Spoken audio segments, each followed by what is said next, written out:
2023-24 Swaraj trophy പ്രഖ്യാപിച്ചു. തദ്ദേശ സ്വയംഭരണ സ്ഥാപനങ്ങളിലെ ഭരണ ക്ഷേമ പ്രവർത്തനങ്ങൾക്ക് മികച്ച പ്രകടനം കാഴ്ചവെച്ചവരെ അംഗീകരിക്കുന്നതിനായി സംസ്ഥാന സർക്കാർ ഏർപ്പെടുത്തിയ അവാർഡുകളാണ് സ്വരാജ് ട്രോഫി. സ്വരാജ് ട്രോഫി നിർണ്ണയിക്കുന്നതിന് പ്രധാനപ്പെട്ട ചില മാനദണ്ഡങ്ങൾ കൂടി സർക്കാർ നിർദ്ദേശിച്ചിരുന്നു. അതിദാരിദ്ര്യ നിർമ്മാർജ്ജനത്തിലെ പുരോഗതി, കേന്ദ്രാവിഷ്കൃത പദ്ധതികളുടെ ഫണ്ട് വിനിയോഗം, മാലിന്യ സംസ്കരണം തുടങ്ങിയവയായിരുന്നു. സ്വരാജ് ട്രോഫി 2023-24 സംസ്ഥാന തലത്തിലെ മികച്ച ജില്ലാ പഞ്ചായത്തിനുള്ള അംഗീകാരത്തിൽ ഒന്നാം സ്ഥാനം ലഭിച്ചത് കൊല്ലം ജില്ലയ്ക്കാണ്. തുടർച്ചയായി 7ാം വർഷവും കൊല്ലം ജില്ലാ പഞ്ചായത്തിന് സംസ്ഥാന സർക്കാരിൻ്റെ സ്വരാജ് ട്രോഫി ലഭിച്ചു. ഇതോടെ 9 തവണ മികച്ച ജില്ലാ പഞ്ചായത്തിനുള്ള സ്വരാജ് ട്രോഫി കൊല്ലത്തിന് ലഭിച്ചിട്ടുണ്ട്. 2ാം സ്ഥാനം തിരുവനന്തപുരം ജില്ലയാണ്. മികച്ച ബ്ലോക്ക് പഞ്ചായത്തിന് 1ാം സ്ഥാനം ലഭിച്ചത് മലപ്പുറം ജില്ലയിലെ പെരുമ്പടപ്പം ബ്ലോക്ക് പഞ്ചായത്താണ്. 2ാം സ്ഥാനം തൃശ്ശൂർ ജില്ലയിലെ കൊടകര ബ്ലോക്ക് പഞ്ചായത്ത്. 3ാം സ്ഥാനം കാസർഗോഡ് ജില്ലയിലെ നീലേശ്വരം ബ്ലോക്ക് പഞ്ചായത്തിനാണ്.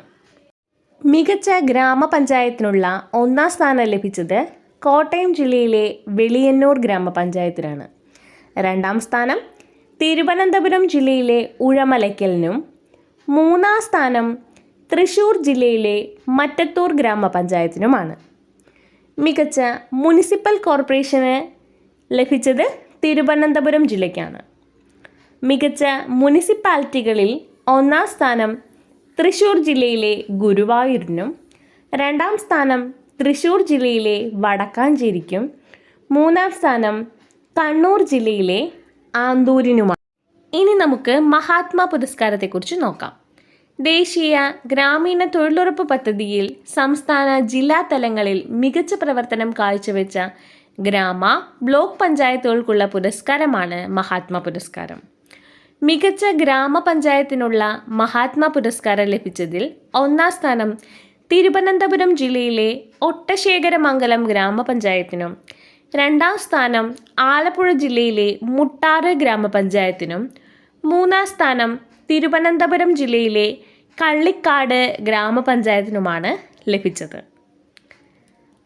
മികച്ച ബ്ലോക്ക് പഞ്ചായത്തിനുള്ള മഹാത്മാ പുരസ്കാരം ലഭിച്ചതിൽ 1ാം സ്ഥാനം തിരുവനന്തപുരം ജില്ലയിലെ പെരിങ്കടവിള ബ്ലോക്ക് പഞ്ചായത്തിനും 2ാം സ്ഥാനം കാസർഗോഡ് ജില്ലയിലെ നീലേശ്വരം ബ്ലോക്ക് പഞ്ചായത്തിനും 3ാം സ്ഥാനം പാലക്കാട് ജില്ലയിലെ അട്ടപ്പാടി ബ്ലോക്ക് പഞ്ചായത്തിനുമാണ് ലഭിച്ചത്. മഹാത്മാ അയ്യങ്കാളി പുരസ്കാരമാണ്. അയ്യങ്കാളി തൊഴിലുറപ്പ് പദ്ധതിയുടെ നടത്തിപ്പിലെ മികവ് പരിഗണിച്ച് നഗരസഭകൾക്കും കോർപ്പറേഷനുകൾക്കുമുള്ള പുരസ്കാരമാണ് മഹാത്മാ അയ്യങ്കാളി പുരസ്കാരം. ഇതിൽ മികച്ച കോർപ്പറേഷനുള്ള അംഗീകാരം ലഭിച്ചത് കൊല്ലം ജില്ലയ്ക്കാണ്. മികച്ച മുനിസിപ്പാലിറ്റിയിൽ 1ാം സ്ഥാനം തൃശ്ശൂർ ജില്ലയിലെ വടക്കാഞ്ചേരിക്കും 2ാം സ്ഥാനം പാലക്കാട് ജില്ലയിലെ പട്ടാമ്പിക്കുമാണ്.